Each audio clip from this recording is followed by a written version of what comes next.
I think it's time to blow this scene. Get everybody in the stuff together. Okay, 3, 2, 1, let's jam. Hello, everyone. Welcome back to a generational anime podcast. I am Charles, and I'm here with my father, Mark. Hey, Charles. What's going on? Not much. So to kind of reset ourselves, we are a duo podcast. I am Mark's son, and Mark is my father. He is of the Gen X generation, and I'm of the Gen Z generation, and we just kind of use that as our selling point because we're different yet alike. Exactly. Amen. Two different viewpoints. So true. So today we've been a little content starved. I haven't had time to sit down and binge animes, but Mark had a really good idea. He's like, why don't I give you 3 episodes of Cowboy Bebop, and you'll sit down and watch these 3 episodes, and we can talk about these 3 episodes. And I'm like, I think that's a good idea. Yeah, you've been so busy with stuff that we haven't been able to get anything out. And yeah, I was kind of getting frustrated that I wanted to get some kind of content out. We started to watch Samurai Champloo because that was one of the ideas. Yeah. And you're kind of feeling it. I'm kind of feeling it. You know, I'm going to give it a little bit more time, of course, but so maybe we'll get to that eventually. I really want to do EDs and OPs, but that just seems like that's a lot more work. Yeah. So yeah, I had this idea, this epiphany yesterday that why don't we do 3 episodes of Bebop? Yeah. And the whole idea was I picked 3 episodes that spoil nothing about the overall plot. So if you listen to this will not spoil the plot of Cowboy Bebop at all. Which is funny too because it was 12, 17, and 22, which are pretty. I think it was 11. Oh yeah, sorry, 11, 17, and 22, which I mean is later into the series. So the fact they don't spoil anything is cool. Yeah. Yeah, when you finally do watch it, because I think this is enough. Well, we'll talk about it afterwards, but I got a feeling you're going to probably want to watch this. So yeah, I picked 3 that I like. 2 of them are universally noted as being favorite episodes. And one of them is not as much, but it's one that I've always really liked. I liked it too. I will admit, I really liked the 3 that I went in and saw today. Cool, very good, very good. Okay, so I thought what we'd do is just kind of briefly go through the 3. This will probably be a quick episode, too. Yeah, like an hour. Briefly go through the 3, and then I thought I wanted to talk to you about what you thought about the characters. Okay. And then just overall ideas. Yeah. So we started with Toys in the Attic. Yes. And that's number 11. And it is about the blob, basically, that is maneuvering around the ship and they're trying to catch. Yes. I was curious why it was called Toys in the Attic. I don't know. You know what that's a reference to, though? Yesn't? So this is kind of JoJo-ish in that a lot of stuff has music references to this. Ah. That's my favorite band ever, Aerosmith. It's one of their albums. That's satire, by the way. Sarcasm, if you couldn't tell. Although I have heard, because Toys in the Attic is an earlier Aerosmith album, and I've actually heard that it's actually a pretty good album. Okay. It's not what they turned into. So Toys in the Attic. And so it starts with them just, okay, that's the other funny thing that you're going to, when you watch Bebop and Champloo, there's a few things that are very similar. Mm-hmm. So, it's the same director that did both, Watanabe. Hunger. Yes. The characters are always hungry. Hunger and poor. And I swear that the stomach growl noise is the same noise that gets used through both all the time. Sounds about right, yeah. And it's a wandering journey in both cases. Oh, yeah. So kind of similar to this. So it starts out with Jet. Jet's given a kind of a soliloquy about being on your last dollar or whatever, and needing money, and he and Faye are gambling. They're playing the same game they played in that one episode of Champloo. And doesn't Fu and Faye kind of seem similar in that setting too? Yeah, I think Fu was a little cooler with her execution of gambling. True. But yes, definitely. So she basically cheats him. She's got magnetic dice. Yeah, and she kind of cheats him.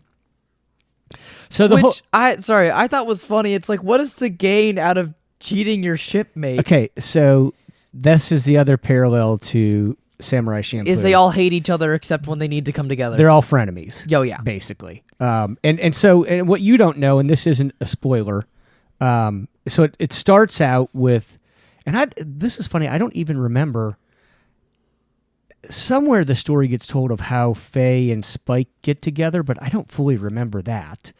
But they kind of rescued and picked up Faye, kind of rescue in air quotes, but they picked up Faye. She was involved in a gambling, like she was trying to cheat somebody. Okay. And then prior to that, they picked up Ein, and then Ed comes a little bit later. So they all kind of come together, and they're just, it's like a symbiotic relationship, but they're all out for themselves. So yeah, Faye is very very much out for herself. She reminds me of Nami Okay. early on in One Piece, if that makes sense. Yeah, very much so. Yeah. Specifically when she said, when Spike is like, you at least give him back his clothes. And she's like, I'll rent him out to him. That seemed very much like a Nami thing to do. That's pretty funny. Charging interest on every little bit of money that the Straw Hats borrow from her. That's awesome. Especially, and especially like seeing how she's kind of like the flirtatious one of the group and uses that to her advantage. Yes. It's very much Nami. Yeah, very much so. That's a good comparison. And then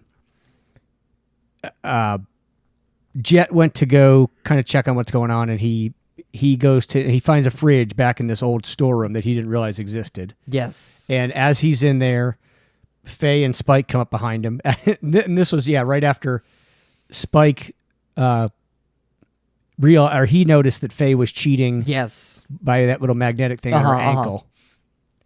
And she's like, it's all part of the game. So they're looking at their fridge, and then all of a sudden, because he said he got bit by something. Yes. And they're like, they all think it's a rat. They think it's a rat.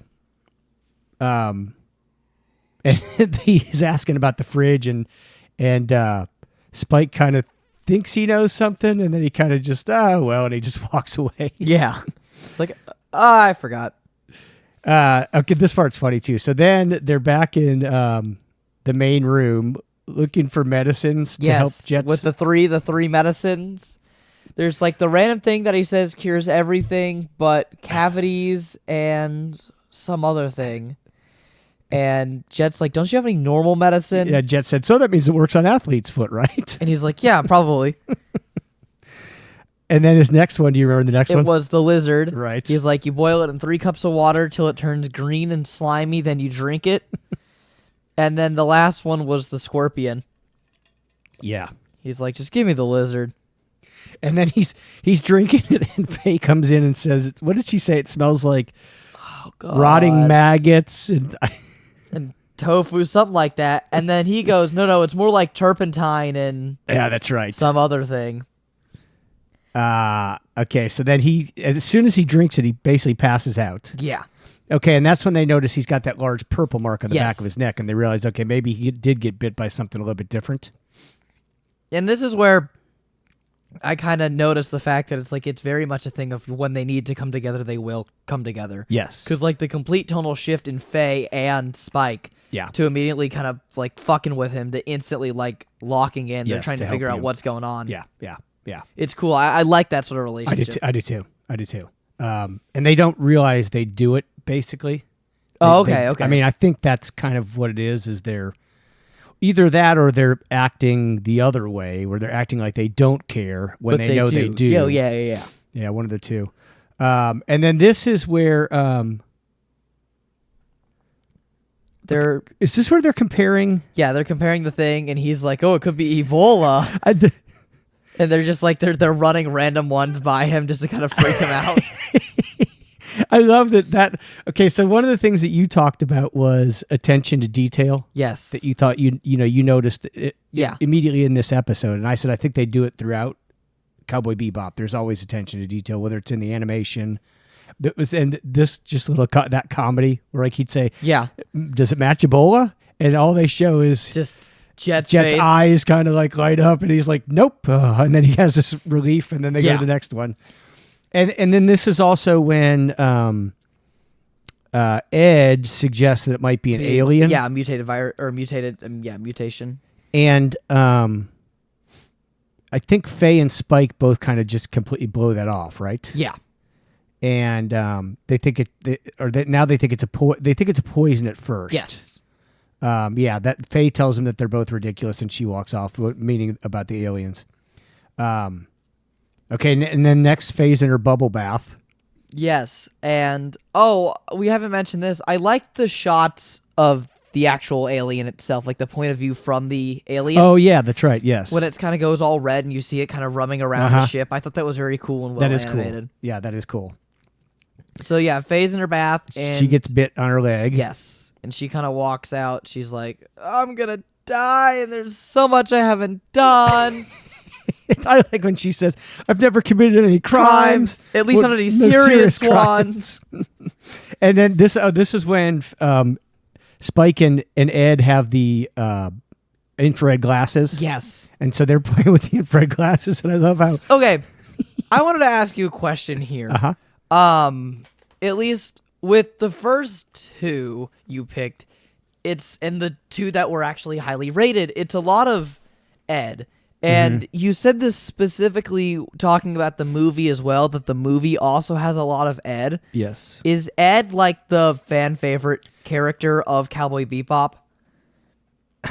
Because that's kind of what I picked up on. Because specifically, like with the mushroom episode, that's all Ed, and you said that's like the most favorite episode, and I thought it was funny that was the first thing you brought to detail when talking about the movie. Is that Ed has a much bigger role in the movie? Yeah, I think so. I think that it's not. Well, I don't know. Oh, by the way, we have an email. Oh, we do? We have an email address. Oh yeah, we have an email address. We didn't talk about that at the beginning because I was just going to say email us your thoughts on this. Email us your thoughts at generationalanimepod@gmail.com. I don't know that people say Ed is their favorite character, but I think it's when Ed is involved, it becomes more dynamic. Yes, the way all the characters interact becomes a lot more fun, I think. No, that's fair. That's fair. It is. Because I think Ed definitely has the most contrasted personality from the rest of the group. Yes, and Ed brings fun to the situation whenever it happens that they all get involved in it. Anyways, that was just an interesting detail I picked up on. True. I was like, you mentioned it with the movie and blah, blah, blah, blah, blah. No, you're right. And it's funny because I hadn't really thought about that. And it's been a while since I've actually watched Bebop all the way through, and I saw the movie much more recently. And in my mind, I didn't remember there being as much presence of Ed in the series as there was in the movies, but maybe I'm wrong, and I'm not even... I don't know. So, so they put on the... Infrared glasses. And Ed just kind of wanders off to go find the thing. Yep. And then this is when they see the back of Faye's leg, Spike now realizes that there may be something else to this, since it's this weird purple mark that they've never seen. So then Ed and Ein are wandering, and then Ein gets bit, right? Am I correct? Okay. Yeah. So then they show him. They take Ein back, and they've got a little couch for Ein. Yes. So Jet and Faye and Ein are all sitting in the main room, and they're all on their little couches. I will say, I thought this was funny when watching him go through the ship, and I think this was also it was interesting to try and put this together. But it's cool to kind of see how their ship exactly works. Yeah. More specifically, I was like, what's the deal with the rotating chamber? And then I realized it's what gives them gravity. Yes. Yeah. In those gravity parts. Yeah. Which I thought was cool. I think that's cool too. And and whether it's this show or any others, I always love thinking about how the animators or designers or whatever decided to come up with what a room would look like within the spaceship or something like that. Yeah. Because when he's looking for Ein and Ed, like Spike walks into some room with some stairs and I'm wondering, what's that room supposed like? What did the animator or creator have in mind for that room? Yeah. Okay, so Spike sets the autopilot to Mars. Yes. And then he goes on a hunt for this thing. Was there any reason he set it to Mars? I don't know if there is any reason. There's something at the end. There's a little trivia homage thing that kind of talks a little bit about it, but I don't know what the reasoning was. Got it. And that's when he gears up everything. Yes. So he puts on his grenades, his neck gun, his actual gun. and He's got like a utility belt. Yes, and his flamethrower. Yes, his flamethrower that looks straight out of Alien. Yes. And speaking of that, I want to talk about that now because I'm on the subject. I haven't seen Alien, but just from what I know, this very much seems like a parody of Alien. So I got the summary Your off of Wiki. Yeah. And under homages and references, it says the plot structure and atmosphere of this session, with the unseen alien monster attacking the crew, is an homage to the 1979 movie Alien. Yep. That's what I thought. And that's what I think they did very well, is specifically the unseen part, is you never actually see the creature until that final encounter, which I think is really cool. Yeah, it is. It is. That, and specifically, and you brought this up, or I brought this up and you commented on it, the lack of music in this episode also I think is really nice. And just even from the other 2 episodes I saw, it very much makes it stand out in my opinion. Yeah. Just because of how different it is tonality-wise from the series itself. Yep. But how well it fits the setting they've been put into. Yeah. Which is probably why this episode is either higher up or, as well as you say it's acclaimed, because it's a standout, memorable one because of that. If I'm not, I knew. I'm totally. And what's funny about it is when you said that to me, that you like the fact that they use so much silence in it, because that does create that anticipation or whatever. Intention, yeah. And I said to you, it's weird because I didn't think of that at all, and that for a series that's so music is so integral to this series. It's funny that the first one we picked is one that has no music associated with it at all. Yeah. So he searches the ship. He does all the searching, and he almost gets attacked by it, runs away from it, goes to take a rest by having a cigarette, and he tries to light it with his flamethrower. Yeah, because he loses his lighter. He reaches for his lighter, and then he tries to light it with his flamethrower. And it burns it down completely. So he manages to scorch it. He ends up catching it, and actually the creature, he ends up flamethrowing it. Yes. And then he realizes it smells familiar. He remembers that in the fridge that Jet mentioned a year ago, he got a hold of a rare Ganymede rock lobster, and he stored it in that fridge. Oh, is that Ganymede? Yeah. Okay. How do you know that? There's a Roblox game I play. Okay. And one of the races you can be is Ganymede. Okay, that's awesome. That's how I knew it. Like, I saw the spelling, because it's what? Ganemeyde? It's Ganymede. Yeah. That's funny. Ganymede. Spike opens the fridge to see what it looks like, and it's a complete disaster. Yeah, it looks like a coral reef, right? Yes. So he turns off the gravity. Yep. And he's just trying to basically get the fridge sucked out of the thing, and he manages to, after a couple of attempts. Yeah, he gets the fridge over to kind of like the airlock system. Yep. And in that, he accidentally opens the fridge and another one gets out. Yeah. Because for some reason the alien winds back up next to him and gets him on the arm. Oh, that's right. And he watched. Okay, yeah. 'Cause Before he can open the door, the creature revives and attacks him, getting him on the arm. Spike watches it go, opens the air hatch, and pushes the fridge successfully out. Yes. So the fridge is drifting, and the song is Tchaikovsky's Waltz of the Flowers. Mm-hmm. Okay, hold on. Question. Here's my question. I know it's a cartoon, so you're gonna be like, when he had the airlock open, right? How? How what? Like, how? I mean, space was directly there, and he was in a room with no oxygen. Oh, how was he breathing? How was he? Oh, not even how was he breathing, but how did he not just like instantly freeze to death? It's a cartoon. Okay, but for someone who says, "Oh, Cowboy Bebop has so much attention to detail," I just thought it was kind of I funny. don't mean okay. I don't mean that kind of detail. I know. I still. It is funny though because I did think about how he was breathing Yeah. when that hatch was open. Yeah. Yeah, no, that's a good point. Anyway, so as you were saying, Waltz of the Flowers. Yes, and it basically just shows it twirling and having like kind of psychedelic flowers coming out of it. Yes. And then they cut over to Ed, who wakes up And just eats the thing. and just eats it, and then that's how it ends. Yeah. So I'll read you some of these other references. Jet's opening monologue begins with the word space travel log 0968. Yes, I thought that was cool. And that's a reference to the beginning of all Star Trek series. They always have the captain in a particular series give that number, apparently. Is Jet the captain? Yes, that's Okay. Jet's ship. So Okay. the big ship is Jet's, Oh, okay. the Bebop, and then That little red ship Starfish, is Spikes. Starfish, yeah. Why can't I think of the name of it now? I don't know. It's not Starfish. It was never said. At least in what I watched, so I don't know. It'll come to me soon. Okay. The fridge monster might be a reference to the Blob, creature in John Carpenter's first film, Dark Star. Okay.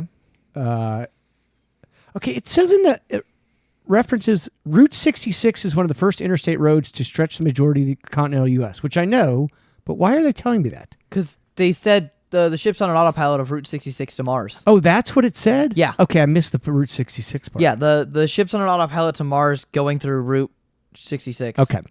And then it says Spike gearing up in the fight creature, gearing up to fight the creature is an homage to a scene from Arnold Schwarzenegger in Commando. Okay. Sounds about right. And then trivia, this one is kind of funny.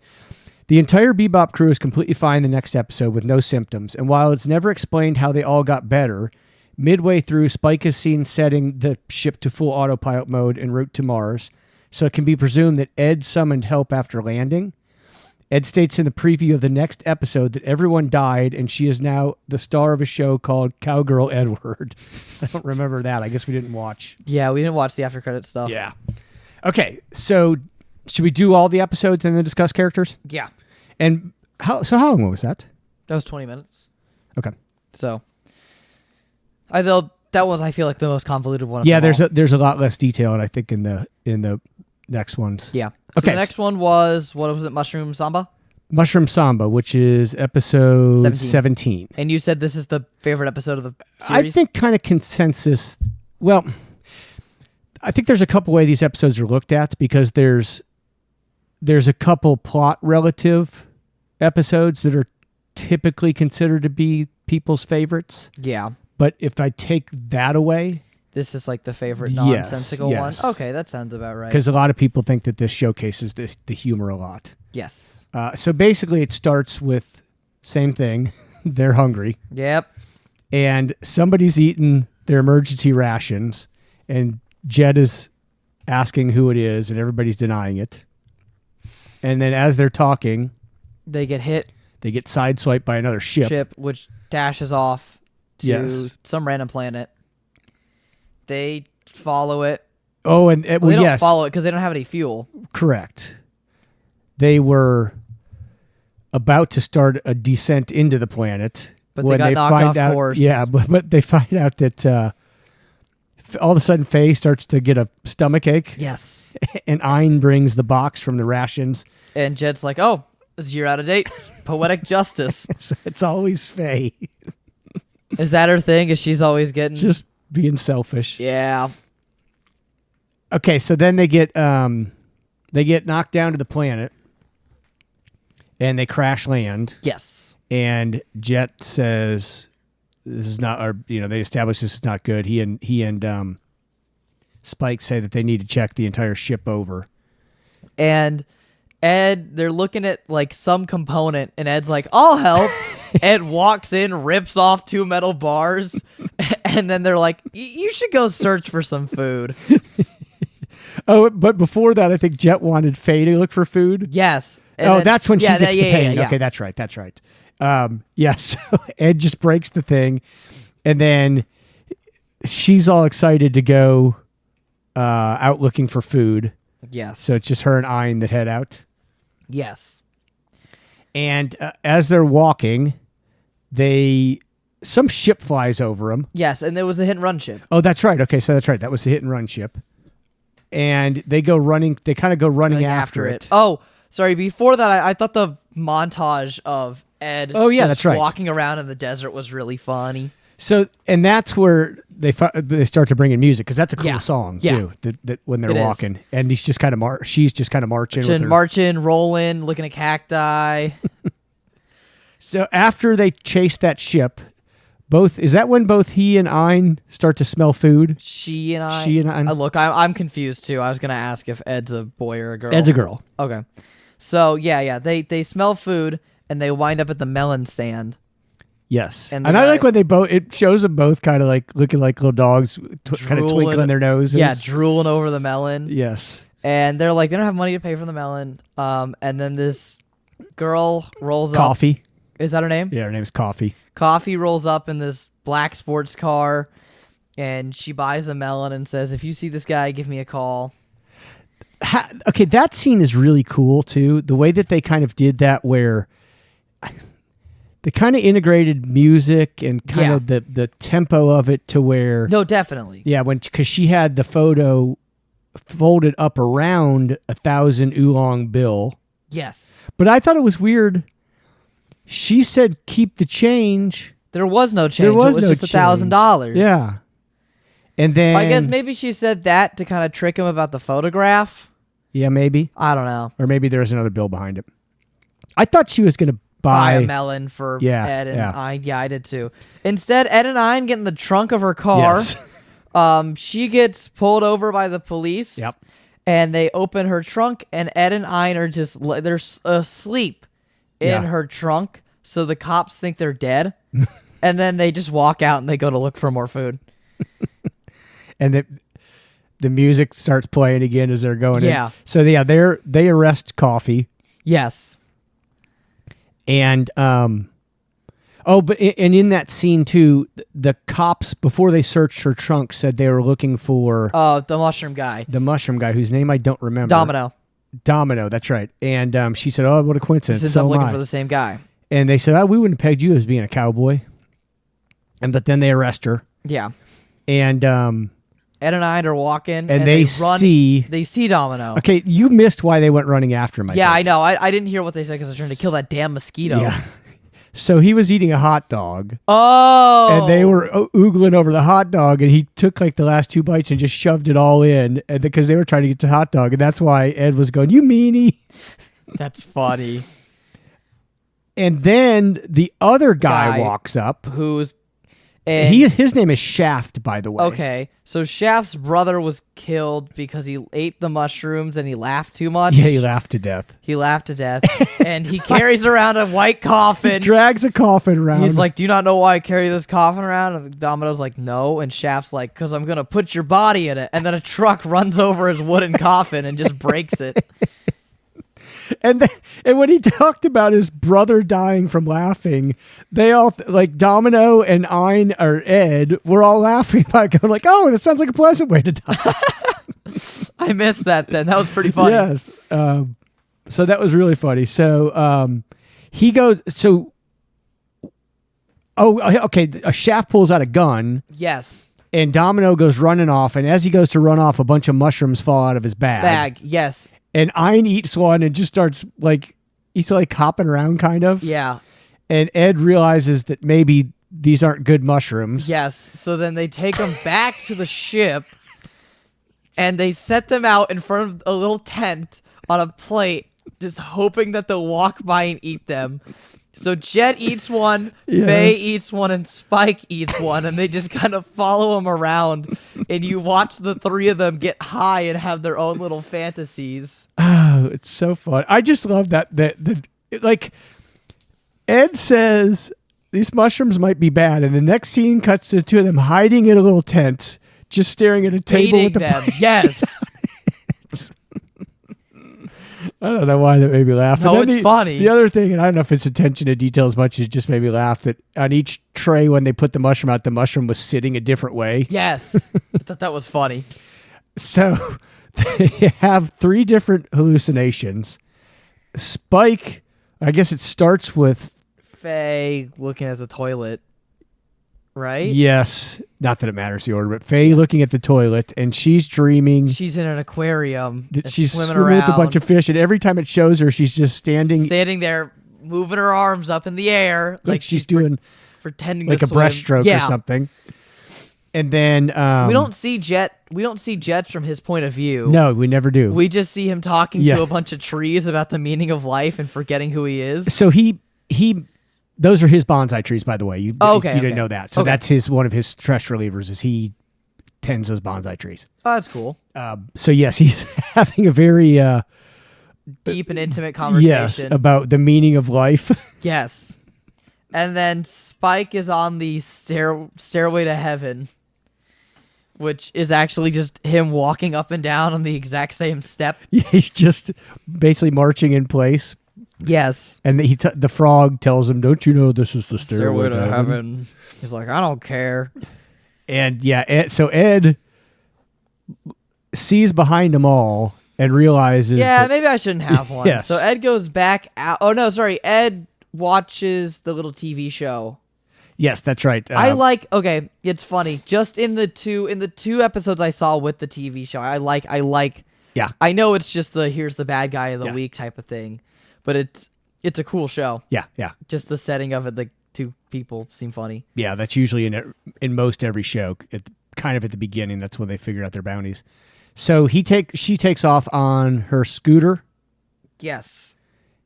I will say, sorry, just to tread back, Yeah. and I mean, we can talk about it more in the next episode, but I like the idea of them not being called bounty hunters and whatnot. I like the fact that it's like legitimately cowboy themed, if that makes Yeah. sense.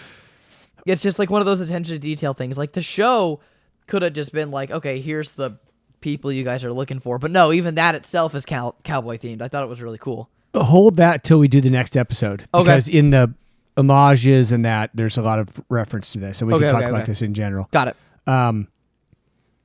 Ed and Ein take off on the scooter. Yes. All right, I can't remember what happens next without looking at it in the notes. They track down They find Domino somehow, They right? find Domino and they ride through town. While they're riding through town, they run across the police. They like ride by the police station. Yes. Coffee sees them out the window That's right. and then is able to escape and chases after them. Oh, yeah, And the because same happens with Shaft. Yeah. because the policeman's wife called him. Yes. He's like, now's not a good time, and then she just escapes. Yeah, because that's how he got that's how he was distracted. Yes. And then Shaft does the same thing. Shaft noticed them and starts following them. Okay, and then they have no luck in town. yep. So they run across the abandoned ship, and they're like, oh, that's the hit and run ship. Let's go look inside. And it's where Domino's growing all his mushrooms. Yes, and And- he happened to be in there too. Yeah, and Ed goes, boo, did I scare you? and then Ed, And then Ed goes, how did you get in here? And he goes, that's supposed to be what I say. Ed uses It's like stink stink gas, spray. Yeah, not realizing that it's just going to affect her as much as it does him. him. So he takes off running, And Ed chases after him. and then Yeah. they kind of converge at a railroad crossing. Yes. because All three of them Shaft steals the the melon truck. melon truck. Coffee's in her car. Yep, and then Domino gets on the train. Yep. So they start chasing after Domino on the train. At first, Shaft gets up there, and this all got great accompanying music, by the way. yes, it does. So Shaft goes after Domino first. Yep. And is like up on the train, and then what happened? I don't forget the exact order of the Yeah, like, how they don't- chase him down. But basically, what happens is the three of them kind of are like all trying to get on the train. Yep. Ed, to get on the train, steps on top of Coffee's head That's- on her car, and I thought that was really funny. That's right. But basically, He bounced off her fro. yes. So Ed like leaps after Domino near the end, and the train has to brake because there's a cow in the middle of the track. So they end up like launching onto the track, and Ed pins down Domino. Yes. And Domino's like, look, either you have me or you have these mushrooms that are 100,000 oolongs a piece. Yes. And Ed's like, "Oh, I'll take the mushrooms." Okay.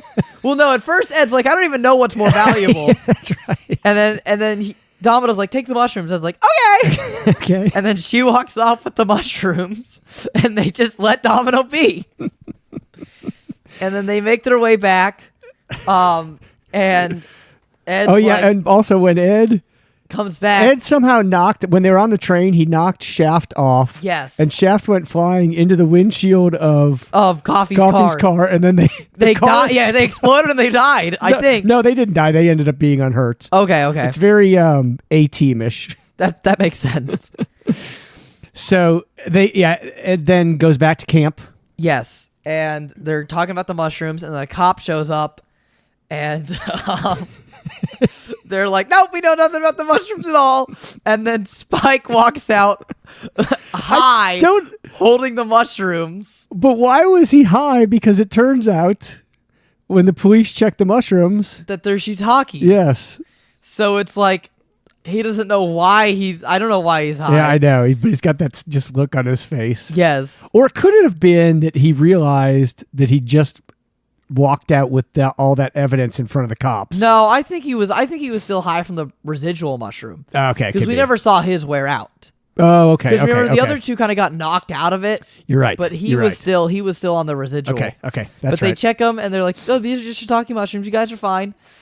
And then it cuts to them on the ship eating a dinner of just all shiitake mushrooms. It's like shiitake on ice, shiitake stir fry, Shiitake salad. lid in There was one other, and everybody hated except for Ed. And Ed's like, "Yes, please." All right, go through the references. Okay, the references on this one. When the Bebop crashes, the sign says Western World Development Track 8271. It's a reference to Wim Wenders' film called Paris, Texas. Interesting. I know, I want to check that out now too. There's a restaurant named Moby Dick. Okay. I didn't realize there was a Led Zeppelin song named Moby Dick. So that's two Led Zeppelin What's the other one? references. Stairway to Heaven. When is that? Oh, okay. It's the next thing. This is kind of cool. The bounty hunter Coffee was inspired by the protagonist of the Pam Grier film Coffee. Okay. That's cool. Yeah. And then similarly, the male bounty hunter, Shaft. yep, claims to be one of Shaft's brothers, a reference to another 1970s blaxploitation film, Shaft. The coffin he is seen dragging mirrors. Oh, dragging. The coffee he is seen dragging. Coffin. Good Lord, I'm not going to get this out. Mirrors that of the main character of the 1966 spaghetti western Django, building on the show's cowboy theme. Okay, that's cool. So the next episode we're talking about has a lot more of that too. And sorry, I mean, I guess we can talk about that now as kind of a segue. I really like the gunshot sound effects. Oh yeah? I know that's just a small little touch, but they use very stock Western gunshot sound effects Okay. when they shoot, and I think it's really And they're very loud. yeah, they're very loud, Yeah. but they're loud and they kind of have that like kind of zip to them that like old Yes. Western Okay, yeah, Western that- yeah, films yeah, have. If that yeah. makes sense, and I really thought that was a cute reference Yes. that they had like that old Western sound to them. It's interesting reading the homages, and then especially for the next episode. I don't watch Westerns much at all. No, I don't either. And especially, do you know what a spaghetti Western is? Isn't it just like cheesy Kind of cheesy Western. It's like it's so over the top Western. Yeah. And so, Like what's the Good, the Bad, and the Ugly? Would you say that's spaghetti? I don't think that is. Okay. But I honestly don't know. I wouldn't know either. I've literally seen so few Westerns. But I think that's considered to be a solid movie. Okay. But don't know for So sure. spaghetti westerns are kind of just like the over the top Western. Yeah, and I think in the 70s it was a pretty big genre. That makes sense. I mean, I was a kid then, so I was, Yeah. I Of course. but I do remember them definitely being a thing, but I never watched much. Okay, so the next episode is 22. Okay. And this was my favorite one. And it's called, what's the name of it? I don't know. Cowboy? Oh, like Cowboy Funk, something like that. Okay, Cowboy Funk maybe. When I hate site, well, I love Wiki, but wiki, if you try to copy and paste it, You mean like a fandom wiki? yeah. Yeah, fandom wikis aren't that good. I mean, there's good They're information. yeah. Well, but all I'm saying is the font is usually it's like a black background with white font. It's a so if shitty you try formatting. to copy and paste it, it's a mess. And If you control Shift B, you can copy just the plain text. I didn't know that. Yeah, if you Thank you, control Jen. Shift, if you control Shift V, it'll copy just the raw text. Thank you, Gen Z. Of course. That's there you go. See, this is the type of thing that really. This is our podcast now. Can we just talk about random tech tips? It's Hey guys, more- Linus Tech Tips here. It's more about technology. So It sucks getting old because you. Okay, let's get on with this. We don't need your sop remedies. All right. So does this one start out? Well, how did this one start? This one started out with the guy putting the teddy bear on the ledge Oh yeah, and then Spike walks up behind him in the escalator. and gives him the teddy bear. I think you forgot this. And he goes, "Oh, I don't need it. I don't have any kids." And he's like, "I didn't say it was yours." Yes. He's like, "Oh, well, it's a customer then. A kid probably left." And he's like, "I know who you are, Teddy Bomber." So this is another theme. Very light spoiler. Okay. Are the bad guys just all like insane, crazy, random ass things? Yeah, a little bit. But what I was going to say is there's a definite theme of them getting really close to getting their bounties, and something spoils it in the end that they don't ever get their bounties. That's funny. They got it in this one though. Yeah, they did actually, didn't they? Yeah. So he has him pinned up against a glass wall because he's like, I pulled the detonation pin. It's not like you can do anything. He's like, there's 3 more. And he's got these little watches. Yes. That all have like a little Smiley red face cover. on 'em, yeah. Red little smiley face cover. And then you start to hear like a little whistle in the background while he's talking. Sorry. Because he's like, because the Teddy Bomber goes, because he says, Oh, sorry, that's right. Yes. Yeah. Because he goes, I know who you are, Teddy Bomber. And he's like, Spike Spiegel. He's like, how do you know my name? He's like, there's 2 people I wouldn't be caught dead by. And that's Spike Spiegel and Andy. He goes, who the hell is Andy? And then he got him pinned up against a glass wall, and you start to hear whistling. And he's like, no, wait, it can't be. And then you hear a horse fucking shatter through the glass of the building while like an old Western theme is playing. And then it's Andy, who is basically just a blonde version of Spike. Yes. Like looks and everything. Uh-huh. I love Andy. I love like when animes have these like little one-off villains for an episode. Not villains, but just like this random like, okay, let's have this for an episode. Let's just have this show up. Yes. And he thinks that Spike is the teddy bear bomber. Spike has to convince him that it's the other guy. But he just won't buy it. But he won't buy it. And then the other guy runs off. And blows up the building. Because he had the 2 left. Yeah. That building is very similar to, and I'm curious when it was built, the building in Kuala Lumpur. Interesting. With the 2 spires that are connected. Yeah. Midway up. I know what you mean. When those were built. If they were built before 89, I'm betting they were. So Maybe he it's had in the references section. Yeah, maybe. So he had enough. He had the bombs left. Yes. To detonate those, and that middle part falls down. So, and they get like the 2 of them just kind of run off. Yes. And then Spike's back on the ship, and he's just complaining about this Andy guy. They're like, "This can't be real. What a horse?" He's like, "Look at my back. There are horse prints." And they're like, "Touche." Ein finds this Andy guy. I thought this was funny. Ein goes, "Used to be a part of the YMCA." Spike goes, "He's Christian?" He's like, "No, different Y." Or different Ed goes, C. "Oh, no.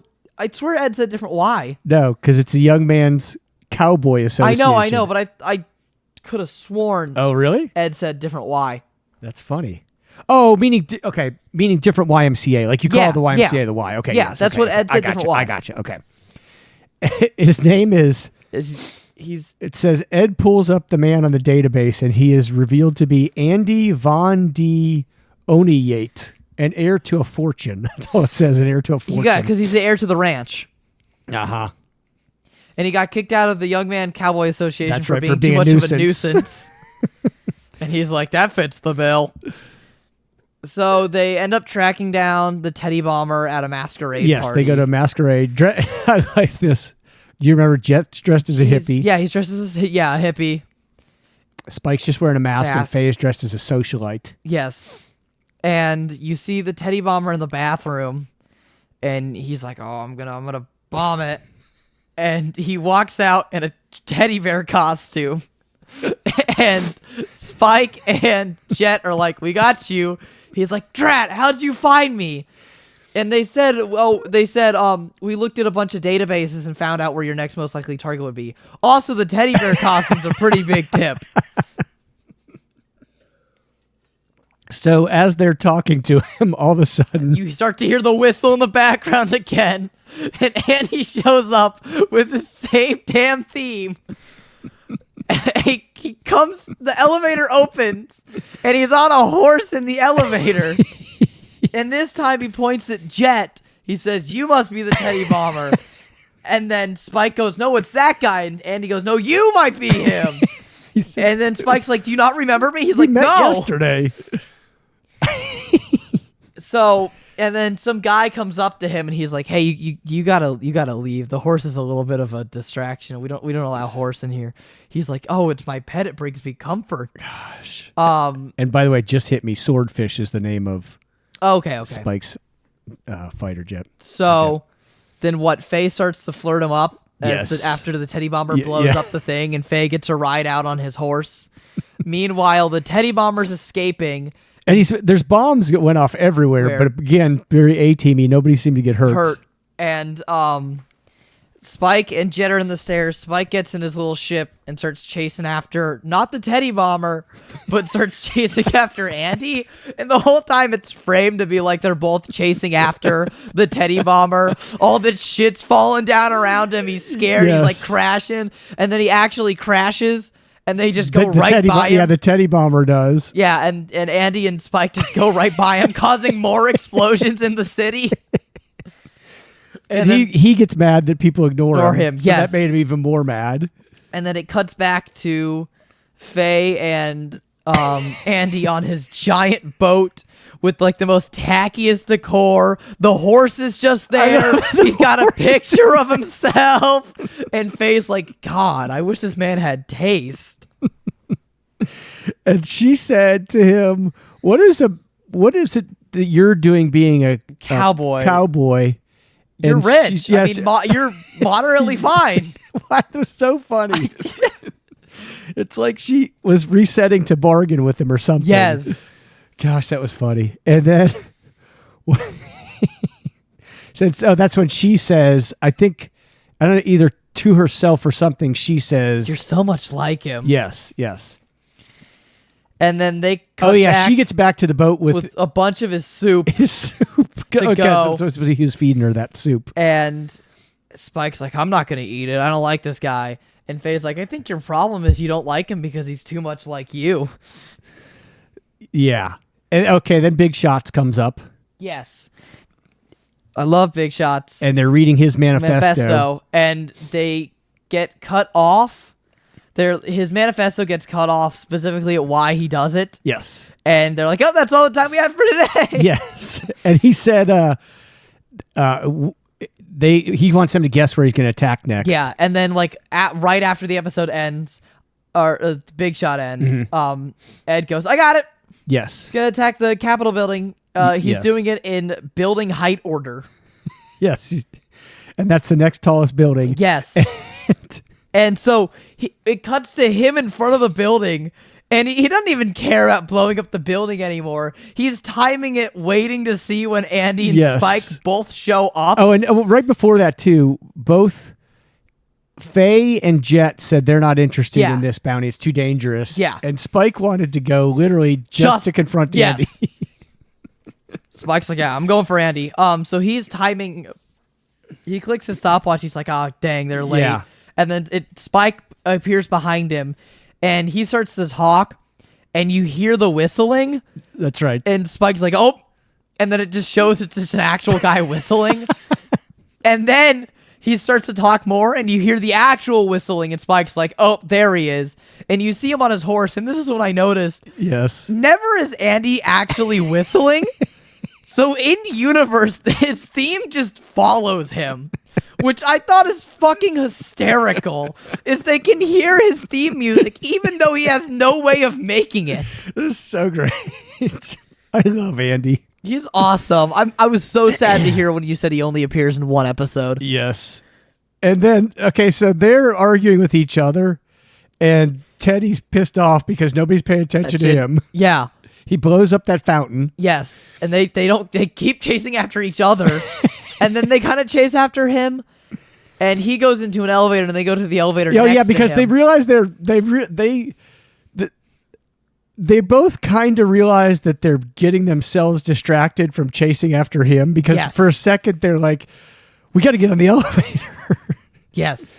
Okay. And they go to the next elevator, and it's revealed that this elevator was actually a trap. Yes. And that at the top of the elevator there's bombs. And the elevator, Spike pulls out the panel, and Andy goes, oh, I'm one step ahead of you. I already knew he'd changed the security access, so I reverted it. And Spike goes, oh yeah, no, I did the same thing. I reverted it. And they're like, wait. So if you reverted the reverting, that means it's back to how he's doing it. And they realize they're kind of fucked, and then they realize there's a panel on the top of the elevator, and they both try and crawl out of the top. Yeah. But they're like fighting each other over it. And then very A-Team style, it explodes. And they're just hanging off the edge. Yes, and then it cuts to the Teddy Bomber. Yes. He's kind of standing there. He's like, God, I got him. And then Faye and Jet appear behind him. And Faye just punches him right in the face. That's he right. knocks out, and they tie him up. That's right. And then Faye's like, look at them climbing the building like monkeys. They're just they're just watching him in binoculars, and then they said, all right, let's go. Yeah, they're saying, all right, let's go get Teddy turned in. So it cuts to Andy and Spike at the top of the building on this like deserted, blown up building. And they're like in a very centered, like they're like kind of confronting each other. Yes. They're going to do like a draw type thing. Instead, a satellite dish falls off the building, and they just start running and shooting at each other. And this is when I noticed the fact that Andy's gun is not a pistol. Right. It's Andy a revolver. carries a revolver with him. Which I thought was great. And the whole time you hear all the Western loud gunshots with like the whoosh behind them. And it's awesome. It's hysterical. And the missed shots blown up like water pipes, all the stuff. I'm like, it's so over the top cheesy. It's hilarious. So fantastic. So Andy gets a good blow on Spike. He falls down to a lower level. What? Whoa. What do you mean? That's what you said. Like an attack type blow, okay, sir. Sorry. God. Okay. Look at you, Brokeback Mountain over here. All right, sorry. Go ahead. So and Spike's down on like a lower part of the he building. falls. He falls, and he like hits a table really hard with his fist. Just because he was mad, right? And then he was mad, and then he causes like a chunk of the building to fall off with Andy on it. And Andy's like, it cuts to him hanging off a ledge. He goes, "You win." He's like, "You win. That was a good punch. I retire. You're more cut out for this than I am." And then his horse shows up in the elevator. Yeah, the elevator he dings. just gets on his horse and goes. And then what did he say? He said something like, I'll find out what my calling is, or something to that effect. Yes. And then he rides off. He rides off into the sunset, and then it cuts to them just kind of eating the soup, and Spike's like, maybe he wasn't that much of a self-rival for me. That's right. And then it cuts to the Teddy Bomber in the car with the police officer. Yep. And he's like, you want to know why I did it? Or no, the cop asks why he did it. Yes. And he goes in this whole rant about capitalism, and it's like, oh, we need to be just like how the pioneers And were. do you know what that reference is? No. Okay, well, we'll talk about it. And he's just like, unneeded capitalism. And I wanted to blow up the tall buildings to remind everyone of what they stand for, just to be a monolith. And then Andy rolls by him on the horse, but now dressed up in a samurai outfit. He's like, "Hey, Teddy Bomber, I found my calling card." And then and then he's like, Andy. He's like, no, call me. What do you say? Call me what? It's funny. It doesn't say on here. I don't know. He's like, call me some Japanese name. Yeah, I can't. And I think it's in the references though. And then he rides off. Oh, hold on. Sorry, I totally forgot to say this earlier. Andy, when he gives Spike his hat after retiring, he goes, yeah, that's right. See ya, Space Cowboy. That's right. Yes, that was cool. Which I thought was cool because That's cool. they never actually say the phrase until that episode. Yes, that's right. So I thought that was neat. And then Andy reveals he's now a samurai, and the closing credits say "See you, Space Samurai," not Yes. "See you, Space Cowboy," which I thought was funny. Is this foreshadowing shampoo? Who knows? Well, funny you should say that. There's a lot of stuff. Please read all on this trivia. I cannot wait. While the series as a whole takes heavy influence from Western films, most notably spaghetti westerns, this episode is most direct to its homage to the genre, with the Go-Go Cactus Man being influenced by the compositions of Ennio Morricone, whose contributions to the genre established the sound of Western films. In addition, the stare down between Spike and Andy during the final scene are characteristic of Italian director Sergio Leone, who is most famous for his spaghetti westerns. I did like Andy's theme. I like I'm trying to think of the, like, there's a name. I think that's from the, I don't know if it's exactly from The Good, Bad, and the Ugly, but that sounds like There's a name for that instrument. It goes between your teeth and you kind of flick it. It's like a little metal piece. Oh, really? And that's what kind of gets that like sound.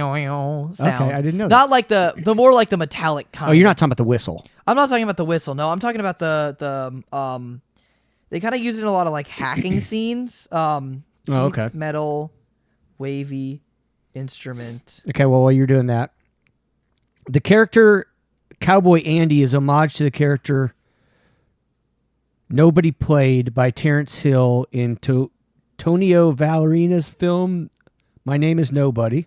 Okay. The Teddy Bomber appears to be a reference to A jaw harp. That's what I'm thinking of. Okay. And it kind of gives here. Hold on. Let me see if I can play it through my mic. I probably can. Hold on. Jaw harp. Let me just like. It sounds like this. We can definitely hear that. Okay. And that's use in Andy's theme, and I thought Okay, that's cool. I really okay. like the sound of like a jaw harp. The Teddy Bomber was referenced to Ted Kaczynski. Oh yeah, the Kaczynski, Unabomber, yeah. of course. Yeah. And that was his thing was anti-capitalism. Yeah, was that actually what his thing was? I've never yes. read. I've made jokes about his manifesto, but I've never actually read his I think manifesto. his manifesto was anti-capitalistic. Sounds about right. I kind of forgot his name was Ted Kaczynski. I made a joke being like, "Oh, it's the Unabomber," but I kind of forgot his name was Ted Kaczynski. Oh, I forgot about this part. When Andy tells Spike to call him Wyatt Earp. Yes. So that's obviously a famous cowboy name. Okay. The eye catch bears resemblance to the logo for Flash Gordon. Don't know why that would be the case, but I don't know. Andy's quote, "Here's looking at my reflection, kid," is a reference to the line in "Here's looking at you, kid" in Casablanca. Okay. Andy becoming a samurai could be a reference to Westerns inspiring Akira Kurosawa, who directed several samurai films. I don't know. That's pretty convenient. Okay, some trivia about this. The episodes were pulled from broadcast in the U.S. shortly after the September 11th bombings. Okay. That's kind of interesting. When Spike, Jet, and Faye go to the costume party to catch the Teddy Bomber, Jet's dressed up as hippie with a marijuana leaf on his shirt. The original Adult Swim broadcast changed the leaf to a peace sign. Okay. Interesting. Yeah. Coincidentally, Andy becoming a samurai at the end of the series foreshadows the production of another anime series from creator Shinichiro. Does it really foreshadow it though? Because I'm- the real question is, when did he get the idea for shampoo? That's a good question. I feel like if anything, it's more just like it's like people being like, "Oh, The Simpsons predicted And it." that's yes, and it says much like Cowboy Bebop, Samurai Champloo also makes use of a blend of film and music genres. In this case, mixing hip hop. I love you, New Javes. Yes. And then the last thing just says Andy's intro is a reference to Kaiketsu Zubat, a cowboy-themed detective. When first introduced, Andy whistles and clicks his lips in the same fashion as Zubat when he introduces himself to the episode's villains. Hold on, how do you spell that? Okay, it is Kaiketsu. Okay, I found it. Zubat. Okay. That's pretty cool. That's cool. I like that. There's a lot of references in there. So those were the 3. What are your thoughts? I liked it. I thought they were good episodes. And of course, I know they're 3 kind of the very most short, wrapped up in themselves episodes. So, I don't feel like I can completely judge the whole series based on those 3. But from what I saw, I very much enjoyed it. So I will tell you that I think you will enjoy watching this because those are a good representation of how how the show flows and what it's like. Okay. It's funny. I'll have to definitely watch it then after I finish Shampoo because it'd be very interesting to see which one I like more. Yeah, I'm curious to see what you think. If Shampoo picks up, I'd probably like Shampoo more. Okay. But from what I saw compared to what I've seen of Shampoo, I will say I definitely kind of like Cowboy Bebop a little bit more. I'm going to go ahead and make that prediction that I'm going to like Bebop more. From just the little bit I've watched with you of both. And yeah. Shampoo is definitely slower. Oh, yeah, no, 100%. Without question. A lot of the charm of both of them is the characters. Yeah. So what were your thoughts on them? I like the characters. I thought they were all really good with fleshed out personality. I will say out of everyone, I saw the least of Jet. Yeah. But then again, Jet feels like he doesn't really have much of a personality, if that makes sense, other than just kind of being like the straight man of the group. They all do that. So one of the neat things about Bebop is everybody's got a good backstory. Okay. And then yeah, I definitely saw the least of Jet. Yeah, you learn the backstories. And there's a lot of cool stuff that happens. But like I very much when the other thing that's cool is they don't just tell the backstories or they don't just do them via flashbacks. They actually they intertwine. Do they have kind of like a representation type? Not representation. They intertwine adventures that they go or things that they do that bring the past back. That sounds that's what I was gonna say. Yeah. So it kind of like actions kind of repeat themselves and yes. Okay. Yes. That's cool. Yes. So it's very cool. So what about yeah, so we talked about him a little bit. Faye. Yeah, Faye is cool. Faye reminds me a lot of Nami. Yeah. I think she's got a good personality to her. I like that kind of like snarky female type member who's more obsessed with material objects, if that makes sense. Yes. This is purely just me being like, oh, I like Nami One Piece, but right. I think it's cool. I think she's got a good personality. Yeah, yeah. And then we talked about Ed and Ein. Ed and Ein, Ein's Ein. Well, I'm thinking back about it now. Ein might be the most fan favorite. Well, okay. Yeah, I'm just saying. That's no. I know. And this is my whole thing of me not being a huge dog or cat person. It's right. Like the only reason people like Ein is just because he's a dog. Yes, or is he? I don't know. What? Are you trying to make? Are you foreshadowing? Or are you just trying to fuck with me right now? I don't know. Yeah, you do. You should. Now we'll get to that eventually. Okay. You should watch a little bit of the live action just to see the characters and see how you think they did with the characters. Once I finish the actual series, I will. Yeah. If I care enough, I'll do it. Nothing can be as good as the One Piece live action. People hated the Bebop one. Bebop. Oh, I know. Action. I'm just saying nothing can be as good as the One Piece live action. It's awesome. I'm trying to feel like there's some anime live action coming out soon, if I'm not mistaken. Maybe I'm making something up in my head that I just can't think of. Like season 2 of One Piece. Yeah. Is later this year. Oh, that's funny. I saw someone. There's this one person who has been bitching on TikTok about the casting for Vivi. Okay. Specifically because the casting for Vivi is. Do they know who it is yet? There's very good rumors. People have seen this girl hanging out with the guy who plays Luffy, and they're like they all follow each other on Instagram, and it's just kind of this girl is kind of wound up in their friend group all of a sudden. So people are like, this has to be Vivi. I like that they casted people who weren't famous. No, I did too. And I don't mind them doing if Jamie Lee Curtis is a doctor because that's not a big role. Also, it's also what the community wants. Yeah. But I don't want the big roles to be famous. No, people. and that's not even what they're complaining about. Right. They're complaining about, and I know this is a completely off topic, but I'll wrap it up quickly just because we're talking about live actions and stuff. Whatever. They're complaining that it's one person. I mean, people agree or disagree with them in the comments, but that the race casting for Vivi is Indian and not kind of Southern Asian, if that makes sense. Okay. I'm trying to think of the best way to describe it because they're like, because Alabasta is very much based on Egypt. Okay. They're getting somewhat of a more darker skin tone, really. That's what it very much... Northern Asia? Yeah, they're getting a more Indian person compared to somewhat of more Egyptian heritage. Oh, okay. If that makes sense. Okay. They're like, Alabasta is very much Egyptian influenced. Okay. But they're getting somewhat of more Indian influence. Okay. I thought you meant they were race. mad that they weren't South Asian. No. Okay. No. Huh. Interesting. And everyone, like, half the comments are like, bruh, Oda literally, like, they're all like, everyone's like, Oda's in the casting process, so suck it up. True. It's a good point. Anyways, yeah. But no, I definitely watched the Cowboy Bebop live action. Good. Just a few episodes to see what they did. Well, and but like you said, maybe you should do the anime first. But no, of course. And I, honestly, if you... Want to talk about Bebop instead of Shampoo? Yeah, and you want to watch Bebop instead of doing Shampoo I'll do first. both. I don't mind. Okay.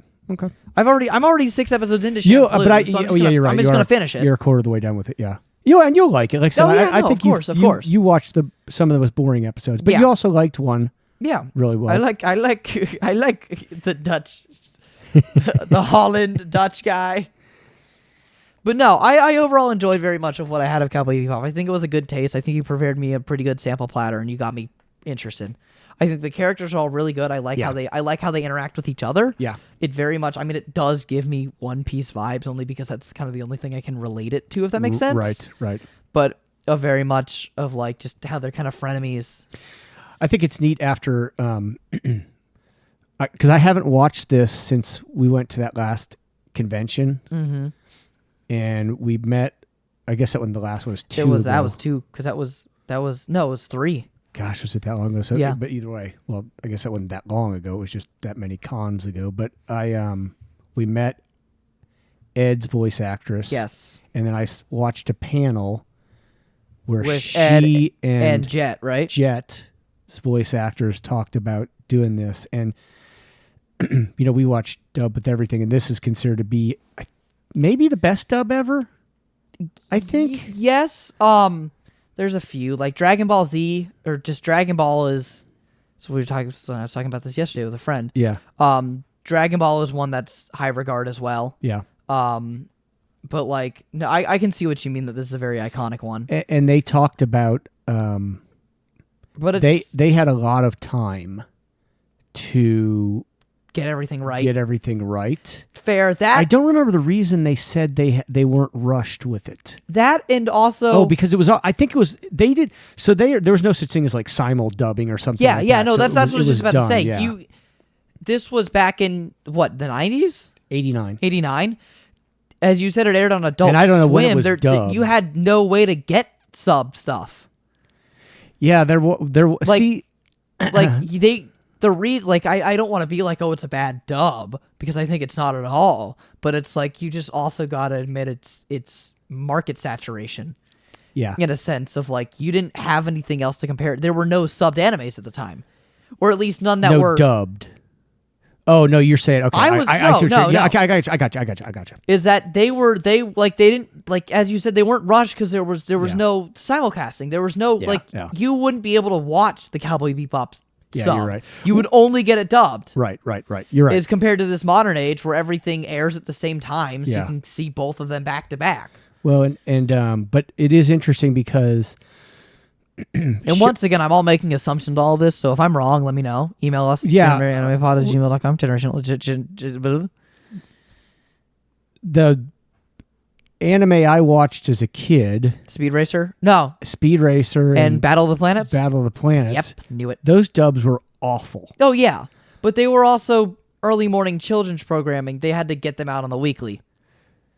I don't think so. I think they were probably already done in Japanese, and I don't think they were done on the weekly. I think they were just like, but Mikkel will talk about is Funimation used to, when they would dub stuff. No, I mean like the episodes had to be done out on the week. Yeah, but I don't No. think I think they were probably done in a batch. That's fair. But anyhow, they didn't hire real voice. They hired.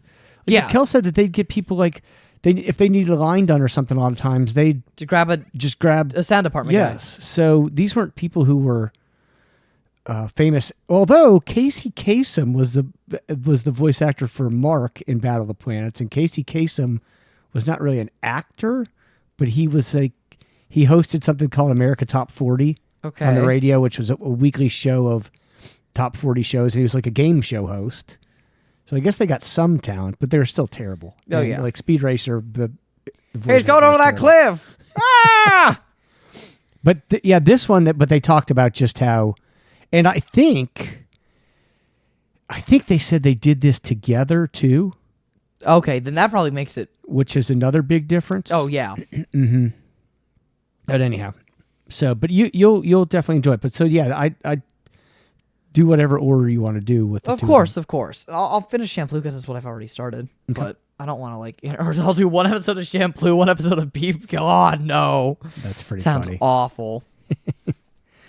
Okay, so please send us emails. Yes, Generational Anime Pod. Any input you had on this, anything we got gmail.com. wrong or anything we missed, because I know there's probably people who know Yeah, way more. a ton about Bebop. And me doesn't help that I'm making constant inferences all the time. But we appreciate you listening. Yes, thank you very much. Have a good rest of your day. Yep. Yep.